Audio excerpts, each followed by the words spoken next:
রবিবার সকালে হুগলি জেলা গ্রামীণ পুলিশের অন্তর্গত দাঁতপুর থানা এলাকার সমুসরা অঞ্চলে হাইরোডে নিয়ন্ত্রণ হারিয়ে নয়াঞ্জলিতে উল্টে গেল যাত্রী বোঝাই বাস। ঘটনা প্রসঙ্গে জানা গেছে, হাবড়া ও অশোকনগরের প্রায় ৬২ জন বাসিন্দা একটি লাক্সারি বাসে করে কুম্ভ মেলায় যায়। সেখানে কুম্ভ স্নান সেরে তারা অযোধ্যা ও হরিদ্বার হয়ে এদিন আবার বনগাঁ ও অশোকনগরে ফিরছিল। ফেরার পথে হুগলির দাঁতপুর থানা এলাকার সমুসরা গ্রামে হাইরোডের ধারে নিয়ন্ত্রণ হারিয়ে নয়াঞ্জলিতে উল্টে যায় যাত্রী বোঝাই বাস। এই ৬২ জন যাত্রীর মধ্যে চালক, কিছু মহিলা ও এক শিশুসহ প্রায় ২৩ জন এই ঘটনায় আহত হন। ঘটনা ঘটার সঙ্গে সঙ্গেই স্থানীয় বাসিন্দারা সেখানে ছুটে এসে উদ্ধার কাজে হাত লাগান। তাদের থেকে খবর পেয়ে ছুটে আসে দাঁতপুর থানার পুলিশ। আহত ব্যক্তিদের ধনেখালি প্রাথমিক হাসপাতালে নিয়ে যাওয়া হয়। ৮ জনের অবস্থা গুরুতর থাকায় তাদের চুঁচুড়া হাসপাতালে স্থানান্তরিত করা হয়। ঘটনার খবর পেয়েই ধনেখালি গ্রামীণ হাসপাতালে ছুটে যান ধনেখালির বিধায়িকা অসীমা পাত্র। অন্যদিকে চুঁচুড়া হাসপাতালে আহত যাত্রীদের দেখতে আসেন সপ্তগ্রামের বিধায়ক তপন দাশগুপ্ত। পরে এ বিষয়ে তপন দাশগুপ্ত এবং অসীমা পাত্র সাংবাদিকদের জানান। অন্যদিকে দাঁতপুর থানার আধিকারিক ও হুগলি জেলা গ্রামীণ পুলিশের ডিএসপি ডিএনটি প্রিয়ব্রত বক্সি সাংবাদিকদের বলেন, কুম্ভর থেকে ফিরছিল একটা লাক্সারি বাস মহেশ্বরপুরের ওখানে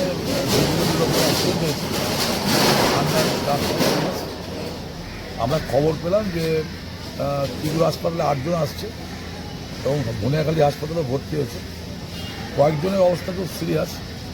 খবর পেয়ে এসেছি, এখানে সব অ্যাডমিশন করানো হলো, যাতে ভালো ট্রিটমেন্ট হয় তার বন্দোবস্ত আমরা করেছি, কোনো রকম অসুবিধা নেই।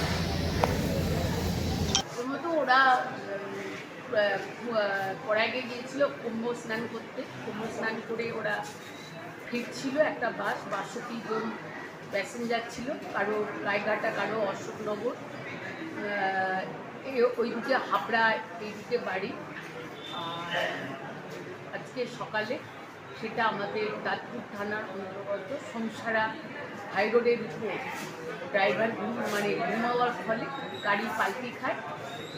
৬২ জন প্যাসেঞ্জার ছিল, তার মধ্যে 23 জন ইনজোর হয়েছে। 6 জন 23 জনের মধ্যে 8 জনকে চুঁচুড়া হসপিটালে পাঠানো হয়েছে, বাকি তারা ধনেখালি হসপিটালে ভর্তি হয়েছে। এবং আমাদের সঙ্গে সঙ্গে গাড়ি পাল্টে খাওয়ার সঙ্গে সঙ্গে ওখানকার প্রশাসন অ্যান্ড লোকাল যারা স্থানীয় বাসিন্দা, তারা তাদের সঙ্গে সঙ্গে তাদের উদ্ধার করে তারা। কোথায় গেছিলেন? আচ্ছা,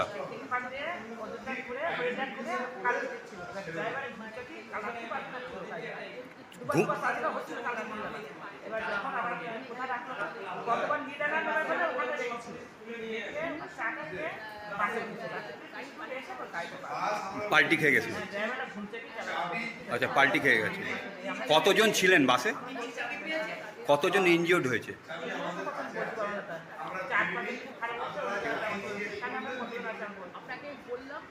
তো আপনাদের বাড়ি কোথায়?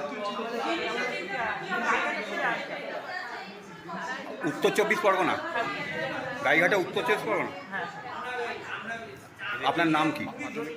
হ্যাঁ, কিন্তু আপনার আছে জায়গা, ড্রাইভার একবার চালিয়ে গেছে, বুঝলেন তো, একদিন একশ্বাস খাতিতেছে, পরে ট্যুর করে বেড়াইছে, এতে মৃত্যু ওধাম নিয়ে গেছে। কিন্তু আমাদের কোনো রেস্ট দিইনি। একটা হোটেল নেওয়া হোক বা 3 শ্বাস খাতি দেয়, তা কিছুই করিনি। শুধু করে এই একভাব চালাও এই করে আজকে। কিভাবে ঘটনাটি হলো? হ্যাঁ, কিভাবে ওই ঘটনাটি হয়েছে? ঘটনাটা হলো আপনার ওই বর্ধমানের থেকে আসছিলাম, হেল্প করিল, ড্রাইভারের ঘুম লাগছিল, তবু বলছে যে ওটো ওটো, তারপর নিয়ে এসছে। এই পর্যন্ত আস্তে আস্তে এই ঘটনাটা ঘটে গেল। কোথা থেকে ফিরছিলেন? আমরা ফিরছিলাম আপনার গয়া থেকে ফিরছিলাম, বিহারের গয়া থেকে। কতজন ছিলেন বাসে? আমরা 60 জন লোক মতো ছিলাম। কোথা থেকে আসছেন? আমরা গাইঘাটা থানা, বেড়িগোপালপুর পাসপোর্টা থেকে এসেছি। গত সোমবার আমরা কুম্ভ মেলার উদ্দেশ্যে বেরিয়ে যাই। তারপরে ওখানে কুম্ভ মেলায় স্নান করে তারপরে আমরা অযোধ্যার রাম মন্দির দেখে তারপরে গয়া হয়ে ফিরছিলাম। গয়াতে ওখান থেকে আসার সময় সম্ভবত গাড়ি আসতেই চলছিল, কিন্তু ড্রাইভারের ঘুম পেয়েছিল, আস্তে আস্তে চালাচ্ছিল। হঠাৎ করে দেখি গাড়িটা পড়ে যাচ্ছে, আমি বুঝতেই পারছি তখন আমি, হ্যাঁ, যে গাড়িটা পড়ে যাচ্ছে, পড়তে পড়তে একদম এই খাদে গিয়ে পড়লো। আচ্ছা, আপনারা বারণ করেননি ড্রাইভারকে যেরকম ঘুম? না, আমরা পিছনে দেখেছিলাম তো, আমরা বলতে পারবো না যে আমাদের যে সঙ্গে করে নিয়ে এসেছিল সে বলেছে কিনা, কিন্তু আচ্ছা, হ্যাঁ, তবে উনি ড্রাইভার কিন্তু খুব অসুস্থ বোধ করছিল সেটা বুঝতে পারছিলাম, কারণ প্রথমবার যখন শক্তিগড়ে যখন বাসটা যখন থামে তখন কিন্তু খিস্তি খামারি করছিল। ড্রাইভারের গাফিলতিতেই? হ্যাঁ, আমার তো মনে হয় ড্রাইভারের গাফিলতি অবশ্যই, কারণ ওনার ঘুম পাচ্ছিল, এটা আমার মনে হয়। NH 19 উপরে একটা ডাইভারশনের কাছে একটা বাস উল্টে গেছে। তৎক্ষণাৎ পুলিশ এখানে পৌঁছায়, মোটামুটি 62 জনকে এখান থেকে উদ্ধার করে। তাদের মধ্যে কয়েকজনের ইনজুরি আছে, তাদেরকে হসপিটালাইজ করা হয়, ধনিয়াখালী হেলথ সেন্টারে ইমিডিয়েটলি পাঠানো হয়। বড় কোনো ইঞ্জুরি এখনো পর্যন্ত ড্রাইভারকে পাওয়া গেছে? মধ্যে বাচ্চারাও আছে, কোনো কারোরই বড় সড়ো রকমের কোনো ইঞ্জুরি কোনো খবর নেই। আমরা হসপিটাল থেকে ফার্দার যাদেরকে উদ্ধার করা হয়েছে তাদের বাড়ি কি এখানে? এখানে নয়, আমরা হসপিটালে পাঠিয়েছি এবং রেস্কিউ করে আমরা থানাতেও কিছুজনকে নিয়ে গিয়েছি। তাদের কাছ থেকে আমরা এক্স্যাক্টলি জানার চেষ্টা করছি যে কোথা থেকে মানে কোথায় তাদের বাড়ি, আর তারা মহাকুম্ভ থেকে স্নান করে ফিরছিল, এটা খবর আমাদের আছে। কতজন মোটামুটি ইনজিওর আর কখন হয়েছিল টাইমটা? আমরা 62 জনকে রেস্কিউ করেছি, ইনজিওর ফিগারটা অ্যারাউন্ড 20। হসপিটালে আমরা পাঠিয়েছি, পার্টিকুলার্সগুলো কালেক্ট করছি। আমাদের ডিএসপি সাহেব হসপিটালে অ্যাটেন্ড করছেন, তাছাড়াও লোকাল থানার অফিসাররা ওখানে আছে। এখানে আমাদের ট্রাফিক, দাঁতপুর থানা এবং সিআই সাহেব আছেন। বাকি আমরা কয়েকটা টিমে ভাগ করে আমাদের যে ছোট ছোট কাজগুলো আছে সেগুলো করছি। আজ সকাল 9টা নাগাদ কুম্ভ মেলা থেকে ফেরত একটি বাস গোবরডাঙ্গা নর্থ 24 পরগনা যাওয়ার পথে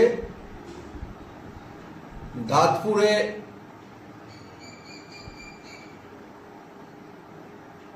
দুর্গাপুর এক্সপ্রেসওয়ের লেফট ফ্ল্যাঙ্কে ক্যাপসাইজড হয়ে যায়। এর ফলে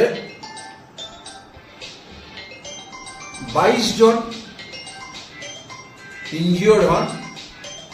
খবর পেয়ে দাঁতপুর থানার পুলিশ এবং স্থানীয় মানুষদের সাহায্যে তাদেরকে ধনেখালি স্টেট হসপিটালে পাঠানো হয়। এই 22 জনের মধ্যে 16 জন মেল আছেন এবং 6 জন ফিমেল আছেন। 22 জনের মধ্যে 6 জনের আঘাত গুরুতর, তাদেরকে চিনসুরা ডিস্ট্রিক্ট হসপিটালে রেফার করা হয়েছে। আমাদের হুগলি জেলা পুলিশ